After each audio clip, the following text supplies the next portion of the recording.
All right, if you're a government employee and you've seen your job slashed recently or in fear of your job being slashed, this one is for you.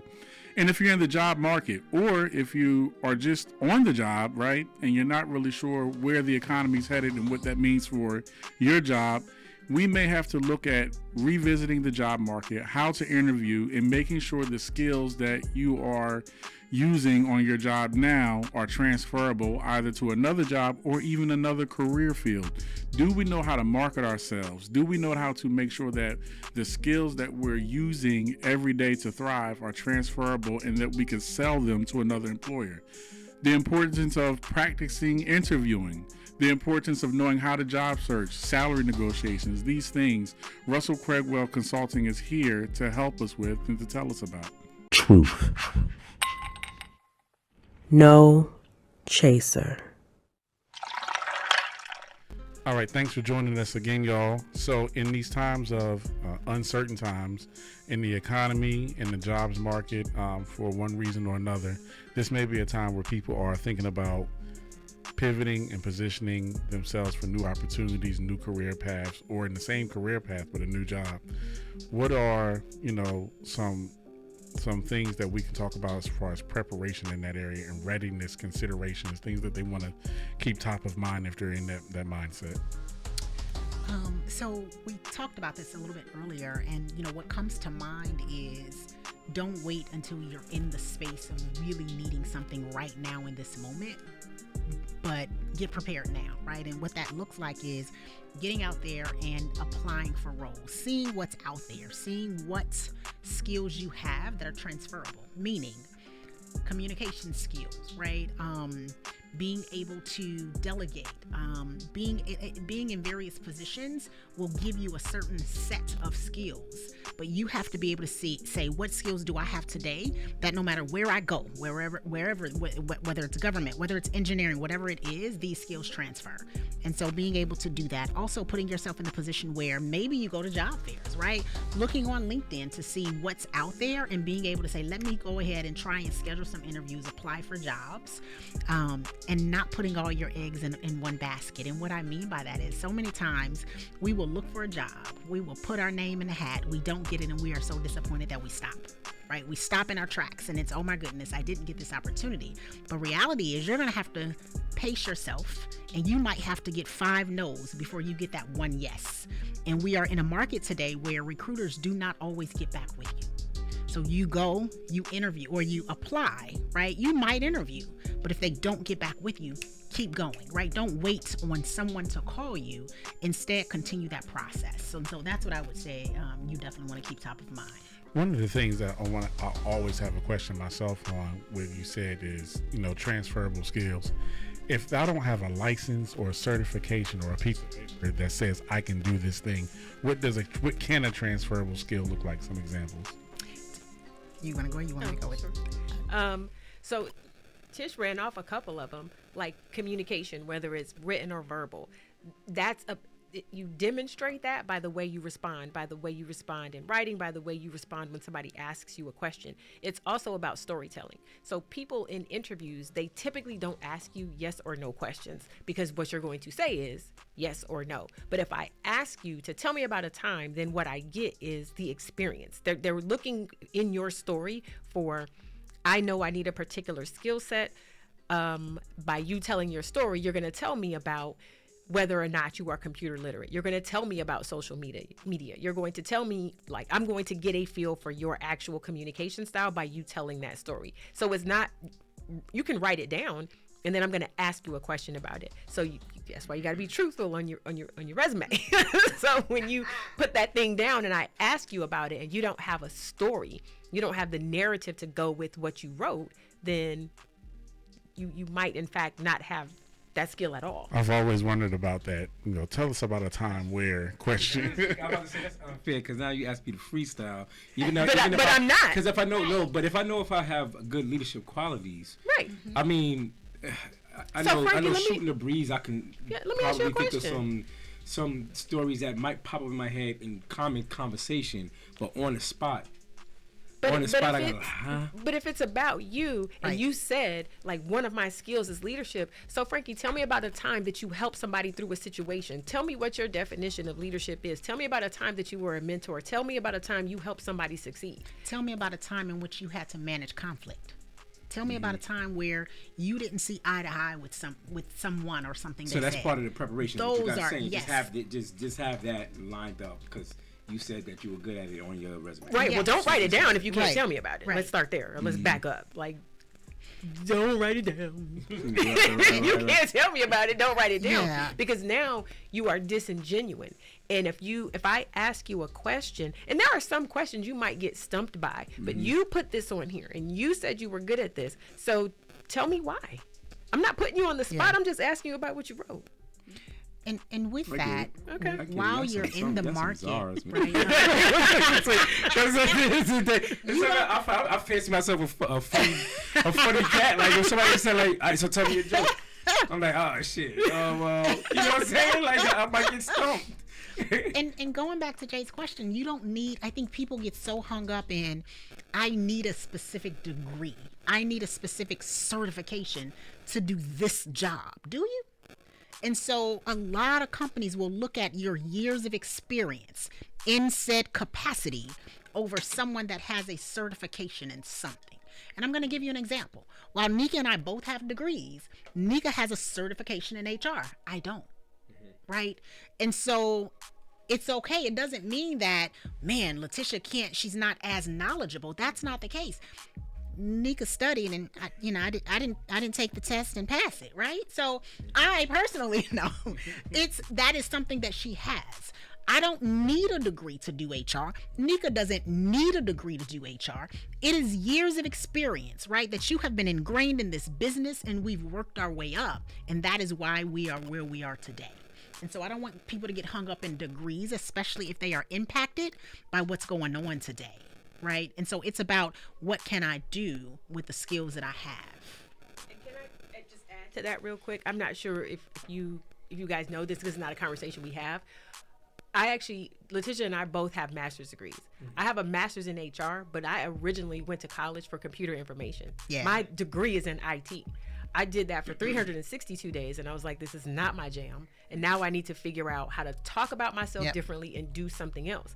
I did IS for 1 year, and for the remaining I have done HR. So it's about how can you transition. I took the skill set I had, and I was like, I need to go apply it over here because I cannot do that work. And I haven't done that work since. And so then what I decided to do was enhance that by getting a degree, right? So then I went and foundationally was like, let me back up a little bit because I think I like this thing, and I got another degree.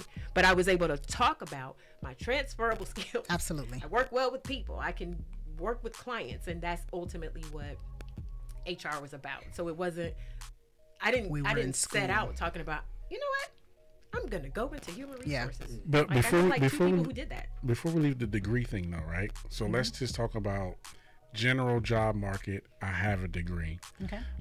Do those, because a lot of the talk and even politically the rhetoric is, okay, we told a whole generation of people you got to go to college, and we didn't prepare the job force for college degrees. So now we're telling everybody with a college degree you need to get a trade, right? But if you are hiring, what value does a degree have? I was told once, well, the degree has a value that shows that you can start and complete something, that you have a minimum skill set to be able to do. I can expect these minimum skills out of you regardless of what your degrees in. Please expound on that and what that really means in the job market nowadays. Things have shifted, right? What was 20, 30 years ago is not now.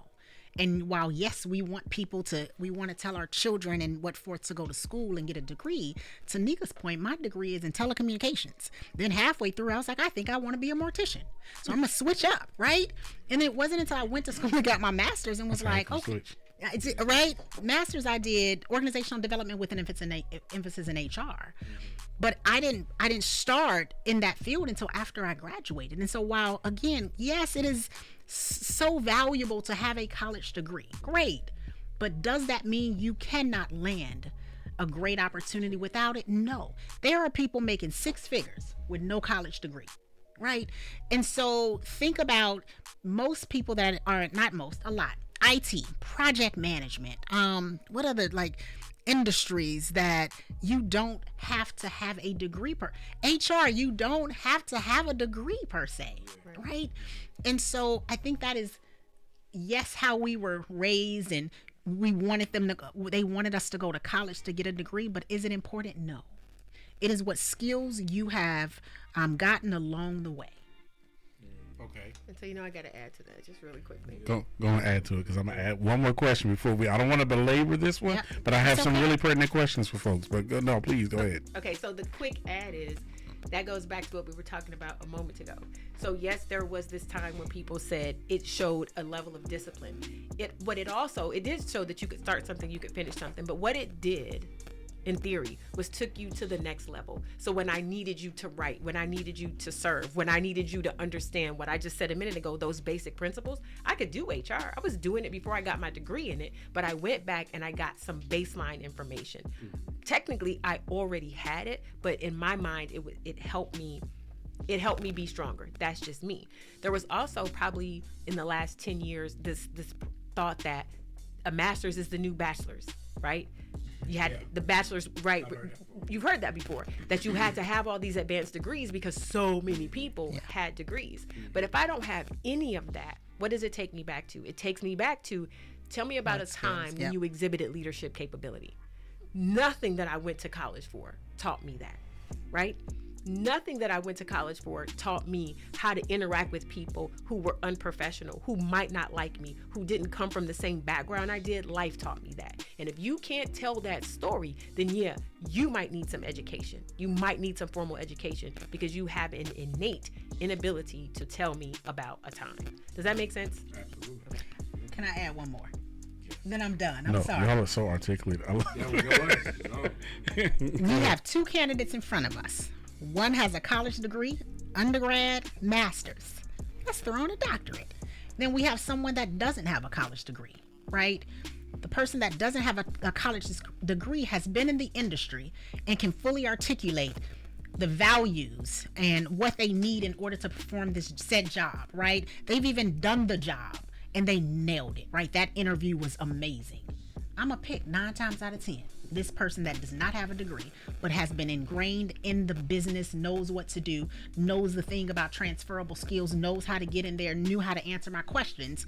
Maybe not so much for this person that was college educated, right? So it just kind of shows you the difference, that it doesn't matter what your degree is in, but if you have the experience, hands-on experience, I'm gonna pick you hands down, right? As long as, yes.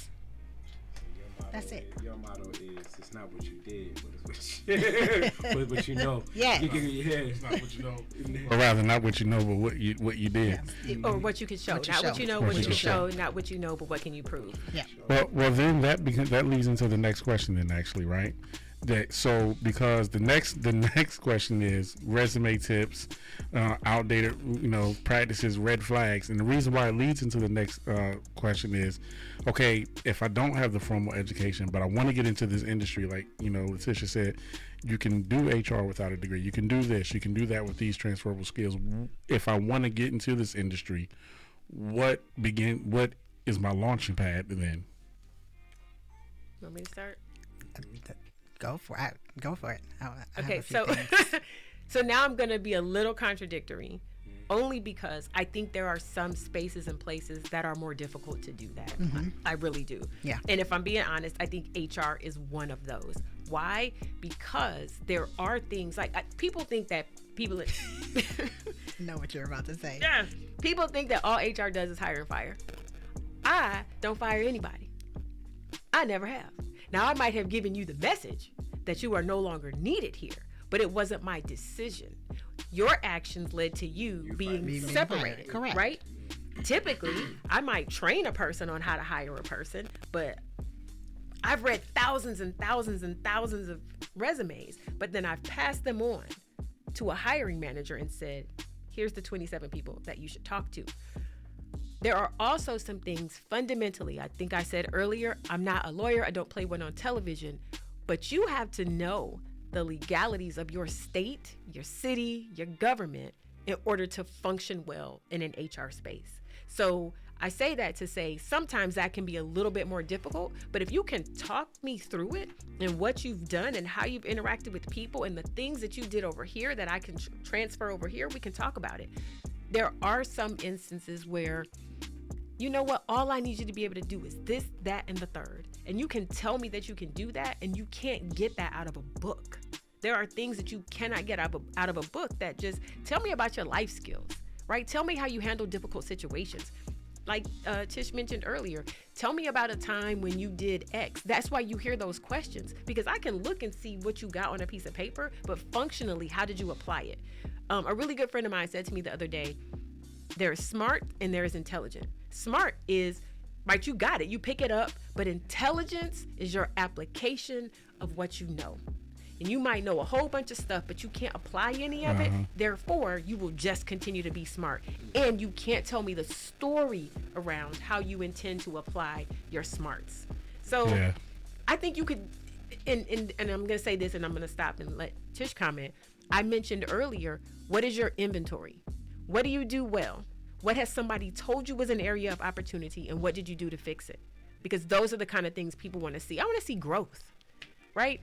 You have been in the same job. Have you ever been promoted? Somebody told you you had an issue. Did you fix it? You were in a job and you never got promoted. I want you to tell me why, right? You got comfortable. Nobody wants to hear that story. Tell me about what your skills are, because I will give you the opportunity when you don't have a degree, but I know you can come in here and apply your smarts. But if you can't demonstrate that to me, if you can't tell me that, I'm not interested in speaking with you. And you have a moment to get that off your chest. You just do. Anything to add to that? All right, good stuff. All right.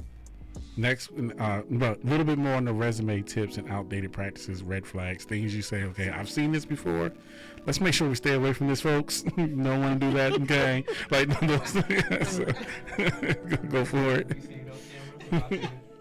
About the photos, can you tell people we don't like that anymore?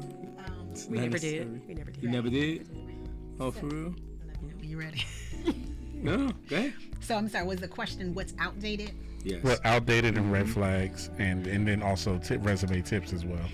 Yeah, so I think, those are three very different things, right? Red flags, outdated, and right? Three very No, different they absolutely are. But, Absolutely. But when we think about outdated, I've seen individuals that put pictures on resumes. Why? Right? So think about, we want this polished professional document for employers to review, right? We don't care about what you look like. The other thing that I want you to be mindful of is the minute you put a picture there, we're highlighting who you are, what you look like, and we're not saying anything's going to happen, but the moment you don't get that job, then you're wondering, well, did I not get the job because I'm a bald woman? Right? So those are some of the things that come to mind. The other thing that is outdated are objectives. And so instead of an objective on your resume, right, you want it to be something about your brand statement, right? I am an HR professional with over 20 plus years of service. I function in, these are my core competencies, right? Leadership, communication, talent and development, whatever those things are. So you want to list out some of those things that are truly core competencies. Stop putting your full address on a resume. Just put your city and zip if you want to do so, right?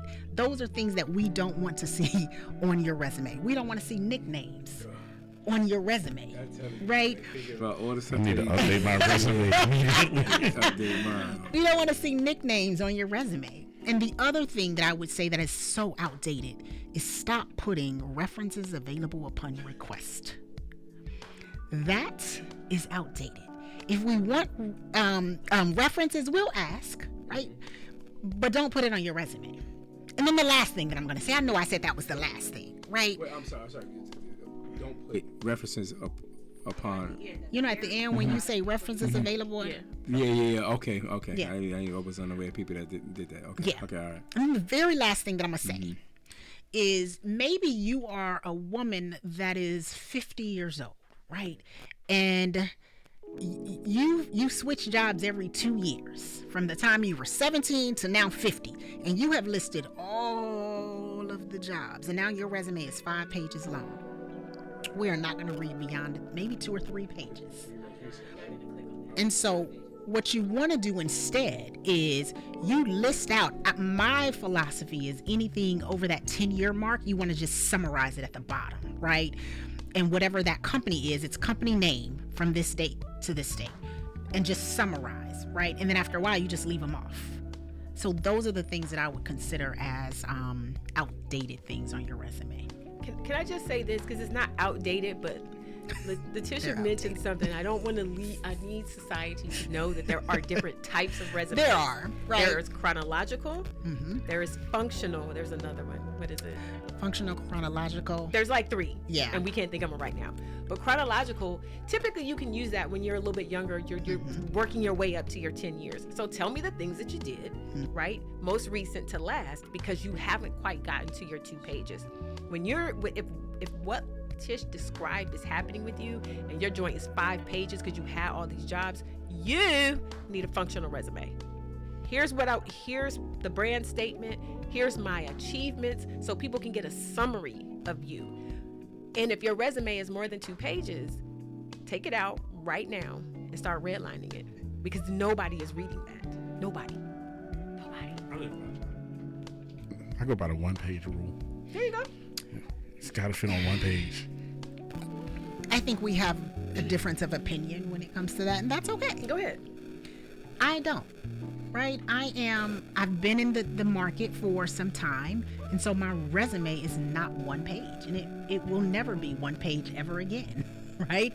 It's not a book, but what I want you to see are truly the things that I've done, the work that I do, and you won't be able to see that in one page.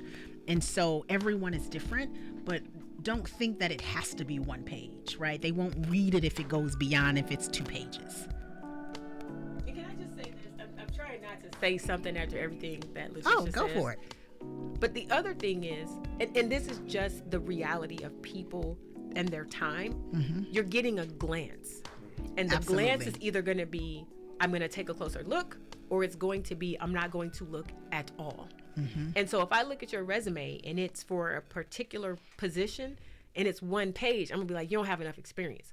I haven't read sentence to first, but you just don't have enough pages. So there is a happy medium, and that is very prejudicial on the part of people, but it's gonna look to me like, especially if I said, I need 10 years experience, and you have that on 1 page, it's going to initially read like, yeah, you don't have enough experience, glance, and I'm on to the next one. What if that 10 years experience came on 1 job though? That's fine. Is that the only job you ever had? Oh, I see. It goes back to what have you done. Yeah. I see what you're saying. And if you're younger, and I like younger the way you brought people, that back around. younger people have a tendency to, their education is at the top of their resume. So I know you just got out. You see what I'm saying? And because we've been doing this for a while, if your education is at the top of your resume, I know you're young. Yes. Because that still means something. That should to be you, at the bottom. right? For me, it's not that my education doesn't mean something, but I graduated in the late 1900s. So I now have experience since the 1900s, right? So I don't need my education at the top of my resume. Their GPA is up there. Yeah. So now if you have a half a page, I'm like, bet, I get it. You just graduated. I'm gonna just tuck my whole resume in. And the last thing that I'll mention to this, because Nneka just said it, if you have a 1.5 GPA, Don't put that on your don't resume. put it on your resume. You just never know, right? So Latisha, let's put that under the category of outdated practices. Right? So But your suggestion is don't put the GPA at all, wouldn't. even if it's 4.0. That's my suggestion. I wouldn't. Okay. What if you graduated with honors? Doesn't matter. Then at the end of your thing, you could put cum laude, summa cum laude, Yeah, you can do whatever. that, I don't but need it the doesn't GPA. matter. No, seriously. I used to ask students, because I used to do talks at colleges, like, why did you put your GPA on there? Because they told us to. Okay, I'm going to ask you to stop. Yeah. Immediately. You graduated or you didn't. And seriously, if your joint, like if you weren't the valedictorian or the salutatorian, then when you graduate, You just went into this pool of people who also have this education. Yeah. You know what I'm saying? Like, and that's the reality of it. When you're in your college or university and you were number one, guess what? If you were in the top 10 in your graduating high school class, then you got to college, guess what you got dumped into? A big ass space with a whole bunch of top 10s in there, right? Yeah. So now it does. I know it does. It sounds like if you ain't nobody special. No, I'm not saying. I'm not saying that. But I'm trying to give you the reality of it, because then when you had a 3.5, so did 1.2 million other graduates. Right. So what else about you is making you stand out? What is your skills inventory? And we can talk about that, because that's the thing that you need to be trying to market. I am not downplaying that you were number one. I'm not. I was number 10 or 11 in my class, right?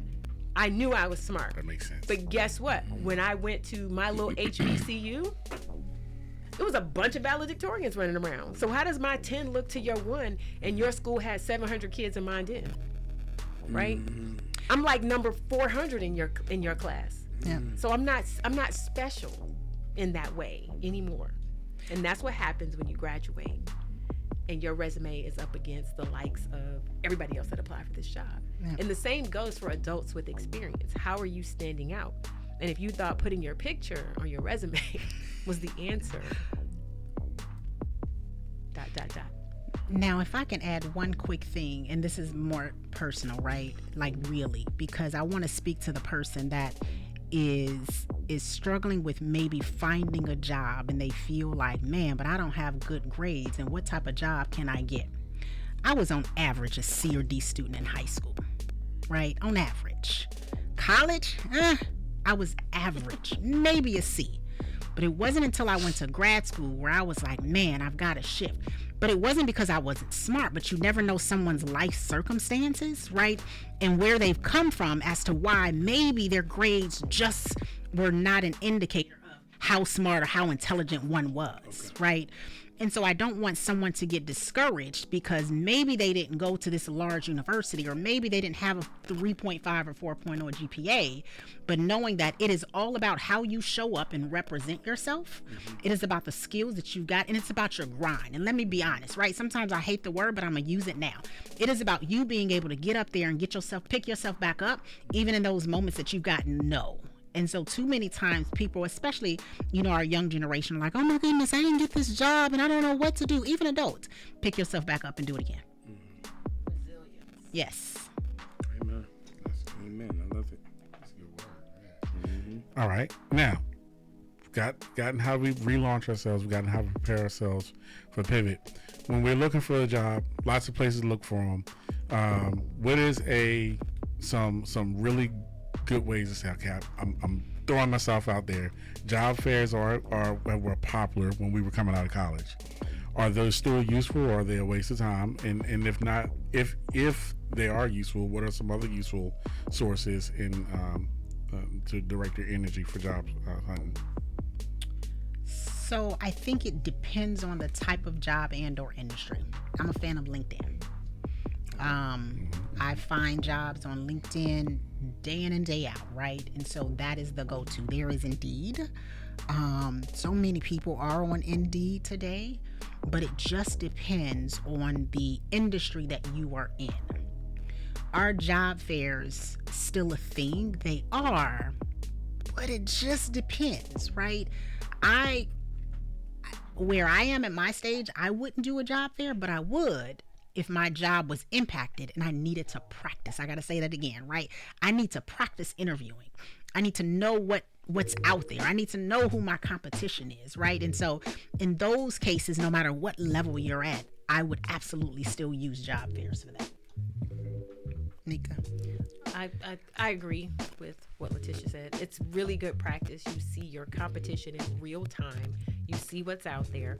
And if you're going to make a pivot in an industry that you've never been in before, it's good to get out and have a conversation with people. People talk all day long at job fairs. They ask you questions. What type of opportunity are you looking for? And you need to be able to articulate that. You need the ability to articulate that. So I think it's good practice. I don't go to them.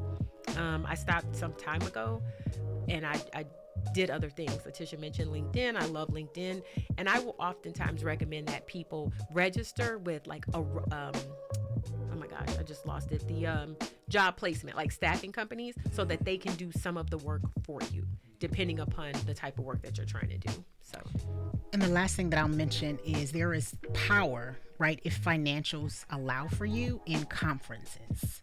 I mean, you are able to rub shoulders with people that are sitting in conferences that are hiring, right? They are decision makers in their organizations. And so don't discount looking up organizations that specialize in certain, areas that you're in, right? And then going to those and being able to network. Now, don't go and just sit there and be quiet, right? You got to go and introduce yourself. And so there's power in attending those events as well. That's great information, great tips for everyone in the job market, looking to pivot, preparing themselves for new opportunities, stepping into the job market. A lot of misconceptions and outdated. I think that's a huge value thing. I know it is for me, and oh my gosh, I'm embarrassed. Have I not looked at your resume before? You have not, and you will not now. You will not. Yeah, but we did not talk about the resume. Coming up on stuff, but okay, I want to see it. We just I need you to send it to me. We'll talk about it off the end. Yeah. We'll just build a new one from scratch. Right. I want to see it, though. You got to see it in order to build that new one, right? Because it tells the story. You're about to embarrass me. It tells a bad story now. I want to see it. I'll be looking for it. Don't make me text you. Okay. Carry on. All right. Now, resources for all of the subject matters we've discovered. Not that you have to go through each subject matter, but the one, if you can say one or two resources, either together or each of you, that says, listen, guys, I highly recommend you tap into this resource for your plight. What some of those or any one of those resources be for each of you together? It's a good question. I can't truly think of like resources, but the thing that I will say is, again, there is power in LinkedIn, social media when used in a good way, right? And just introducing yourself, getting out there, meeting people that are in spaces that you might want to be in, right? And so that's when I think about resources. It's not, let me give you this piece of paper and these are the things that you need to do. It's not about that. It is positioning yourself and putting yourself in places and in front of people that will elevate you so that you can then get to where you want to be or desire to be. So I'm going to do two. I'm going to kick it old school on one. I think that for as long as it's around in this climate, Department of Labor, because they will have information. They'll have free information and resources because everybody can't afford to, get a TaskRabbit and update their resume. So when you're trying to tap into a resource that's there, it's got longevity, look at the Department of Labor. They'll have job listings, and they will also have like courses and sessions that you could participate in to polish up your resume, look at your skill set overall. So don't underestimate the power of the Department of Labor. And that may be for a very, very specific group of people, right? The other one is I have seen a number of churches. So look at the churches in your area that are hosting job fairs. So we just talked about job fairs. It depends on your level, but they are also mixing that with maybe it's time for you to be an entrepreneur. So they're offering like entrepreneurial type resources. So check those two. And I don't think you can go wrong on LinkedIn. And I think I said already about a staffing agency or two that you might want to register with, something that's nearby. Just keep in mind the type of jobs that those places offer and what you're actually going after. So those are the ones that I would say. Think about the folks that might not be able to afford, TaskRabbit or someone to do your resume. I'm going to keep saying the power. There is power in AI. Facts. And so this is what I want people to do, right? For some folks that just simply don't have the finances to have someone do their resume. I want you to do this. Go to LinkedIn. put in the job search a job that you might be looking for, right? That might be similar to something that you can and have done. Then I want you to take your current resume, update it to at least speak to what your most recent role is, and I want you to upload both of them in ChatGPT, because you can upload, right? Then I want you to give it the prompt of, here's a sample resume with the different skills that I have. This is the type of job that I am looking for. This is my current resume with my updated, most recent role. Please blend the two together and create me a resume. Write a resume using this data. And then look at it. Please make sure it's accurate. Don't just go out in these streets, right, and be like, here's my resume. But it gives you at least a framework to start from. So do not underestimate the power of AI. Yeah, I know ChatGPT can be like a little redundant at times. So like that's good. That's good when we said proofread it. Yeah. If you train it though. Yes, you have to train it. You have to know. You can't just be like, here's my resume, do it for me. You've got to train it and tell it what you want it to, and keep doing, iterations. Have you ever seen those commercials where people are talking to their phone like they're talking to a person? Yeah. That's how you train AI. Yeah, I use it every day. There you go. So that's what people should do when it comes to, like, you know who I am because I've been asking you these questions. I've been getting advice from you. Blend these two things together, with the prompts that Latisha just mentioned.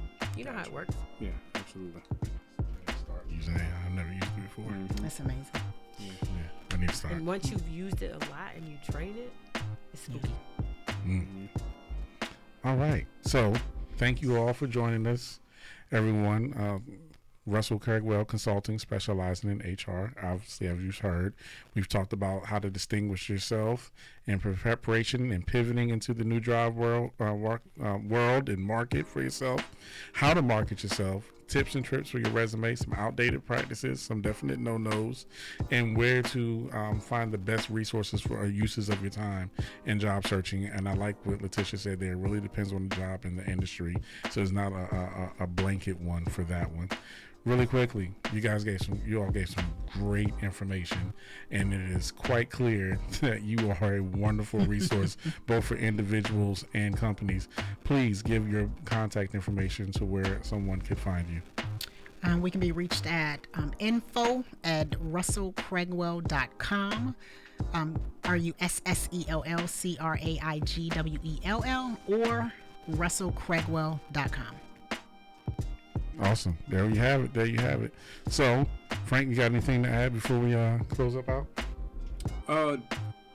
Absolutely not. No, they said a mouthful. I was gonna go into the social media thing, but we'll talk about that next time. Keep your social media clean. Yeah, keep it right. I wanted you to say that, but thank you for leaving it Keep there. it clean. All right. It speaks to your brand. People don't think that it speaks to your brand, though. Awesome. Absolutely. We thank you both for coming on our show again and sharing our wealth with not just the youth, because like you said, you got 50-year-olds out there with resumes that might need to polish it up, But again, just thank you guys for stopping by. Always a pleasure. And all right. As we stated before, if you're watching the visual version of this podcast on YouTube, please find this podcast wherever you find your favorite audio podcast. For those who are listening on Apple Podcasts, make sure you hit that little link in there in the Truth No Chaser section that says support the show. That will help us continue to bring quality production and quality guests to deliver dynamic information to help change your life. Also, now, if you're listening to the audio version of this podcast already, please go to youtube.com/The Truth No Chaser and watch the visual version of this podcast, but also please hit subscribe. Thank you for joining us, and until next time, keep walking in your truth, Black people. yes, sir.